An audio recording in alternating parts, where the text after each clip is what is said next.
మన మరికపురం శంఖ థియేటర్ ఎదురుకుండా మా ఫ్రెండ్ అయితే అక్వేరియం షాప్ అయితే ఓపెన్ చేయడండి. అక్కడికైతే వచ్చాను నేను. ఇక్కడ రంగు రామచిలకలు మొత్తం అన్ని ఏటు జడ్డు అన్నీ ఉన్నాయండి. చేపలు, రంగు చేపలు అన్నీ అయితే ఉన్నాయి. కరెక్ట్గా మా ఆవిడైతే ఫోన్ చేసిందండి. ఎక్కడ ఉన్నారని చెప్పి అడిగిందండి. నేను చేపల దగ్గర ఉన్నానని అన్నాను.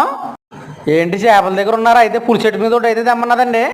ఒకసారి తింగరదానా, చేపలు అంటే వండుకునే చేపలు కాదే, ఈ పెంచుకునే చేపలు అని చెప్పానండి. ఇక్కడ చేపలు అయితే అదిరిపోనండి. రంగు చేపలు, చిన్న చేపలు, చిన్న పిల్లలు అయితే బాగా ఇష్టపడతారండి. మరి మా ఫ్రెండ్ బిజినెస్కి అయితే సపోర్ట్